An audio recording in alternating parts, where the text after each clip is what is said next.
This is a CBS7 First Alert Weather Day. Now, an update from the First Alert Weather Center.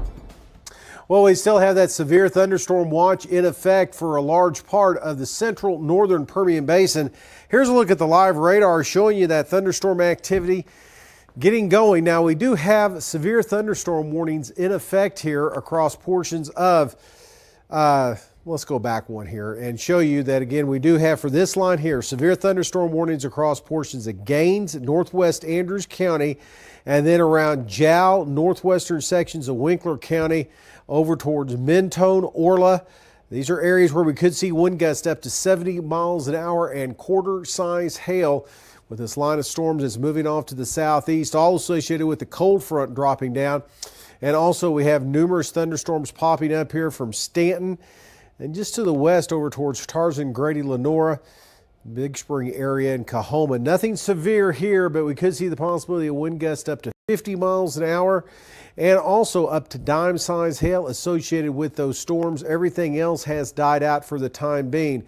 Now, we do have an extension of the severe thunderstorm watch. It now includes areas across the southern Permian Basin and into the upper Trans-Pecos as we have this continuing until 11 o'clock tonight Central Time, 10 o'clock Mountain Time.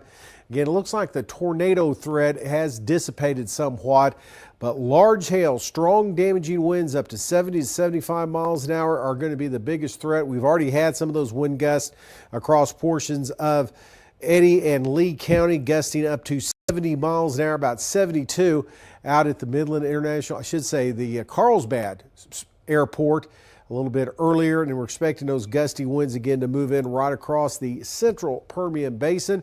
We'll have another update for you here in just a couple of minutes.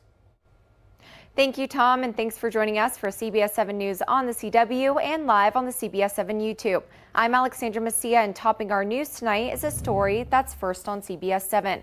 Pecos is home to what is called an influx care facility where unaccompanied migrant children are being held. The city of Pecos has confirmed to CBS 7 that they are expecting around 500 kids in the coming hours. According to the Department of Health and Human Services, as of March 11 of this year, the facility was placed in a warm status, meaning that the facility is not fully staffed, so they're only allowed to do minimal on-site management services. However, Pecos City Manager Charles Lino says the facility has been reactivated and they are expecting 500 children from the ages of 13 to 17. This facility is able to house around 3,000 people. Tracking crime now, a Midland woman was sentenced to 2.5 years in prison, and she will have to pay over $1.2 million in fines after she pled guilty to wire fraud and filing a false tax return. According to court documents, Tamara Allen fraudulently cashed employers' checks and underreported her income taxes over 4 years. The details of her sentencing are up on our website at CBS7.com. And in Odessa, Ector County ISD says that a student was arrested at Wilson and Young Middle School this morning for having a gun on campus. The district says that several kids saw the student with a weapon and reported it to police. Officers found a gun in the student's backpack. The 12-year-old boy was charged with places weapon prohibited. The district reminds everyone that if you see something, to say something. Today we are remembering those who lost their lives on September 11th, 2001. To commemorate the anniversary, Crunch Fitness locations across the country hosted a stair climb challenge, including the one right here in Odessa. 110 flights of stairs. That's how many flights of stairs firefighters in New York climbed to attempt to save the lives of thousands of people. For the last several years, Crunch Fitness has invited community members to the gym to take part in the challenge and to make sure today is never forgotten. We see all sorts of age and differences when people come out. We'll have younger kids want to attempt to do some of the challenge, so it's just really good knowing that not just us is making it stay relevant, but the parents and the people in our community is also making sure that it's relevant and that it's never forgotten. Midland Fire Department held a community stair climb on Saturday at Astound Broadband Stadium. Now you're looking at a 9/11 ceremony that happened in Midland today at Rusk Elementary. Students at Rusk honored those who lost their lives in 2001 by raising the flag, singing the national anthem, and recognizing each brand of the armed services. Sixth graders also read poetry they'd written to thank first responders and the military. And in your education news, Dr. Joe Lopez has led Kermit ISD for the past 4 years. Now he is one of 5 finalists for Superintendent of the Year in Texas. Dr. Lopez is proud of the nomination, but it was not a traditional path to reach this point. In fact, he didn't even start in education. In college, he wanted to be a lawyer. Instead, becoming an educator is something he calls the best decision he has ever made. Dr. Lopez attributes the district's success to the other employees and students. First things that ran through my mind was I was just thinking about our school district, thinking about our staff, our custodians, our maintenance, our support staff, our teachers, our students, and our community and our board of trustees. And so it's kind of a culmination of a lot of things coming together. I know that it's a reflection of the great things that are happening here in Kermit ISD. He takes time out of every day to continue to build those relationships with not only staff, but also the students by visiting campuses and being present in everyday school life. Despite being a smaller school district, he says he still expects great things from the students and the staff. Did you know September is National Literacy Month? To recognize that month, Midland Mayor Lori Blong is asking residents to participate in the mayor's book drop next week. You can drop off books to any of the 11 fire stations in Midland from September 17th through the 23rd. The books will be taken to local nonprofits to be given out to children and families. The locations are up on our website at CBS7.com. And the Randy Rogers Band is performing at La Hacienda Events Center Friday night. Formed in San Marcos, the Randy Rogers Band has earned hundreds of millions of global streams in their 20-plus years together, charting 7 singles on the Billboard Hot Country Songs chart.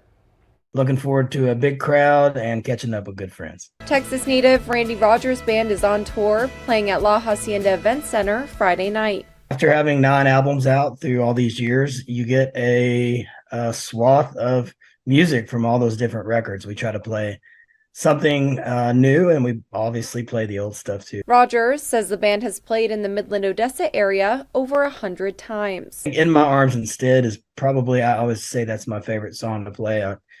I watch people dance. I watch people fall in love. I watch people get in fights when I play that song. And it's just always good when a song stirs emotions and moves people. He just wrapped up the Hold My Beer and Watch This tour this summer with Wade Bowen. Go out and do these albums that we've made together, combined with some of our own songs, combined with new songs. And so we're like brothers. So sometimes it's a struggle and sometimes it's a lot of fun.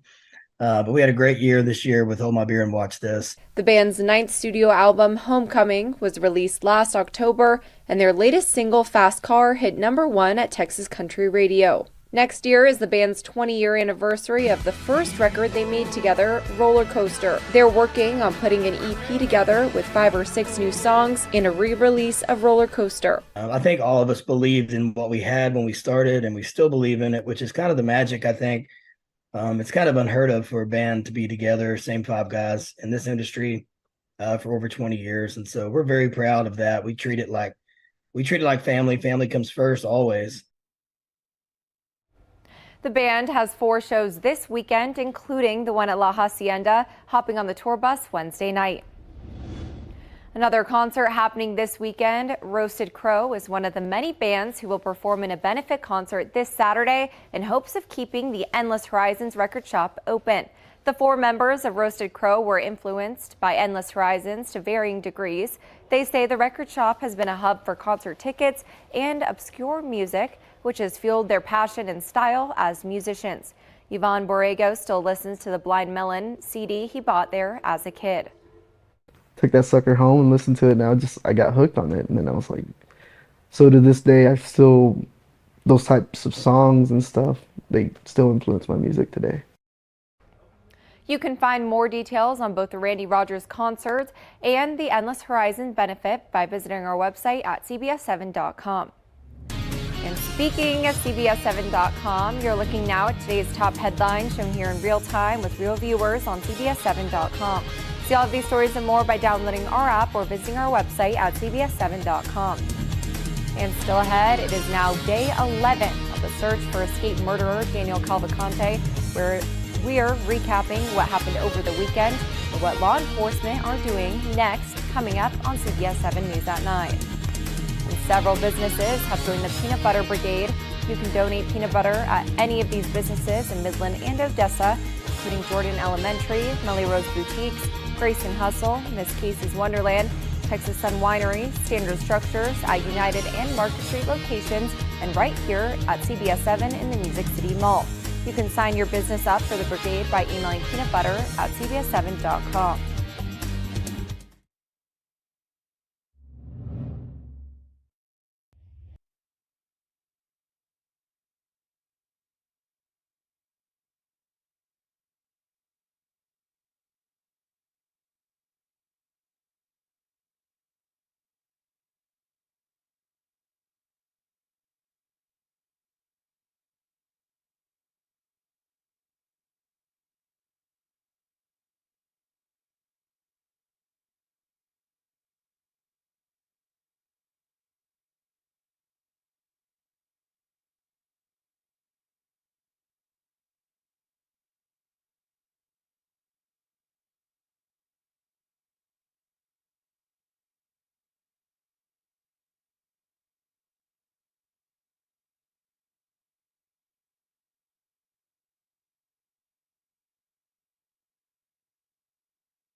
Chester County prison escapee Danilo Cavalcante has a new appearance, and officials are searching in a new area as the manhunt nears the 2-week mark.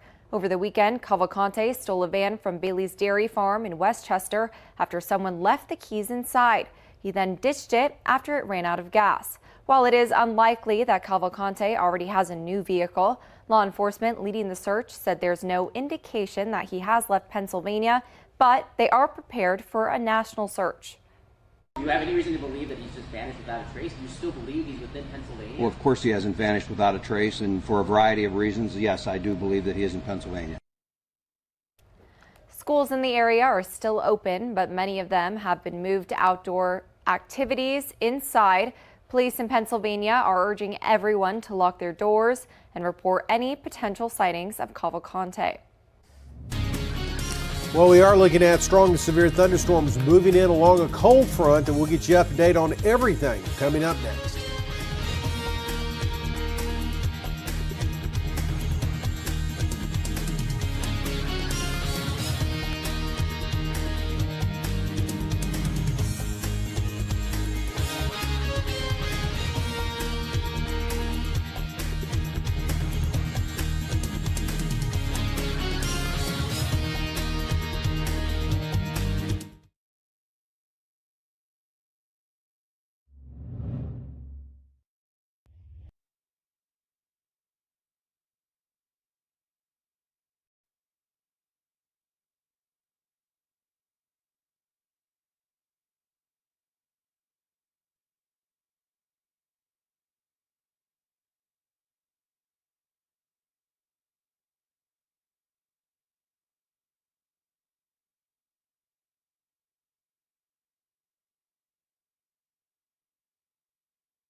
This is a CBS7 First Alert Weather Day.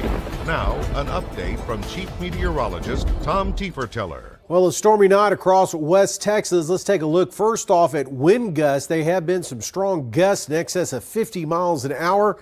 This is our live iCam in Odessa. We're occasionally seeing some lightning strikes back off to the northwest with a line of storms that has produced wind gusts well upwards to 30 to 40 miles an hour. Plus, we had a gust earlier of 72 in Carlsbad, a gust recently around the Lomax area up to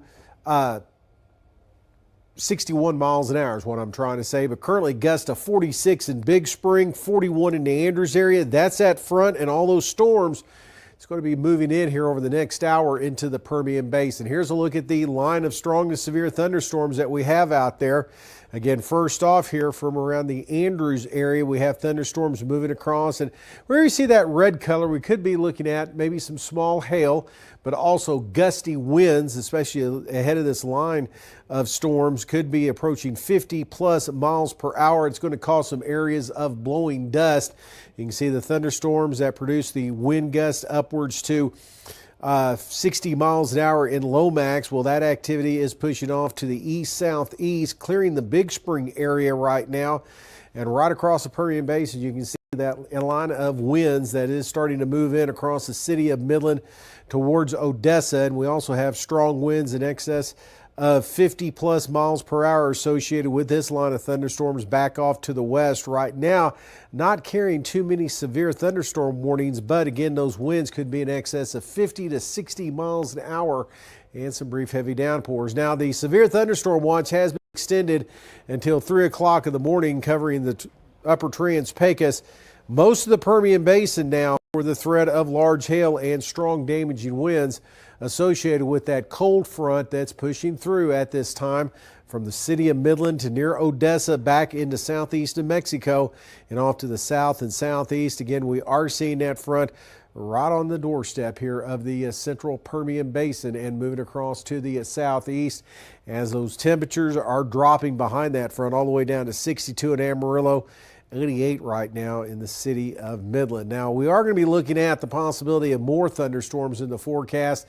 Activity tonight is going to move off to the east and southeast, and we are going to see that clear out, but then some trailing showers, thunder showers towards the early morning hours on Tuesday. And off and on showers, thunder showers, not out of the question across the Permian Basin through the morning hours, and then get going closer to that front, moving across down here into the lower Trans-Pecos and into the Big Bend area tomorrow evening. And we could see pockets of heavy rain that could cause some flooding of low-lying areas really anywhere across West Texas. So for the rest of tonight, stormy conditions, gusty winds, and cooler temperatures are on the way as we'll have those northeast winds initially gusting close to 40 to 50 miles an hour, and they'll stay gusty into the morning hours, and we're going to see cooler air roll in. Temperatures only into the mid-70s tomorrow with isolated to widely scattered showers and thunder showers in the forecast. Your CBS7 First Alert exclusive 10-day forecast is showing help with the temperatures here over the next few days. Rather nice, really, over the area, and touching 90 on Thursday. But overall, we have definitely seen a pattern shift with another weak cool front on the way later this week, and off and on chances of rain hanging around in our forecast. Still ahead, we'll recap high school football from last Friday, along with previewing Band of the Week. Mayor Brooks Davis has more after this quick break.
Now, sports with Jair Brooks Davis from the Foreign Sports Desk. So week one was rough sledding for the Permian Panthers after the Abilene Eagles got an opening night win. But week two, Mojo entered the fourth quarter trailing by 2 points before scoring 8 unanswered, getting the win over Midway. Week three only got better for the Panthers, though. It was the second win in a row for Mojo. On the opening kickoff of the game, sophomore Zakivian Bryant set the tone by returning it for a touchdown. After that happened, the Panthers, they just never looked back as they defeated Amarillo Tascosa on Friday night 43-6. Head coach Jeff Ellison is pleased with the result and is happy that the Panthers showed out in front of their fans and is excited about what it could mean for the team going forward. Very happy with the result on Friday night. A lot of good things happened. That's a good football team. I thought I was very pleased with our intensity again that I thought we sustained through 4 quarters. So it was good to have all the alum and to see what our team can do. And our team's believing in themselves now and getting some confidence, and we got to build off of that. The Panthers will be looking to build on it this week as they head close to the Waco and Austin area, where they will take on Harker Heights at 7 o'clock on Friday. Now, taking it across town over to Odessa High, the Broncos faced off against the Keller Indians in the Fort Worth area on Friday night. The Indians took an early 14-0 lead before the Broncos battled back. Keller took a 30-21 lead over Odessa, but the weather became a factor as the game would get canceled. Head coach Dusty Ortiz is pleased with the way of how his team was able to bounce back and showed resiliency as they move forward. I was proud of the kids fighting back, their effort. Because they could have folded their 10 at any moment, but they know they have the potential to be good, and I think we all saw that quarter of excellence. So anyhow, we'll get back to work this week and try to get those little things worked out. That way we can reach our potential. The Broncos will host their first game at home this season on Friday at Ratliff Stadium. Kickoff against the Amarillo Sandies will be at 7 o'clock. And sticking with high school football, this week's Band of the Week contest will be between the Stanton Buffaloes and the Pecos Eagles. If you would like to vote, go online to the CBS7 website and click Sports. You could find the Band of the Week tab and make your pick. Voting will end at 2 o'clock on Friday before we announce our winners on the Friday Night Blitz later on. And that will do it for now in sports. Stick around, we've got more to come after the break. Still ahead, the dogs are surfing USA. Next on CBS 7 News at 9, we find out the winners of the 18th annual Surf Dogs Surfathon.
Okay, Tom, over 50 dogs showed their surfing skills at Del Mar, California Beach Sunday. The canines and their owners took part in the 18th Helen Woodward's Surf Dog Surfathon, raising funds for orphan pets at the center.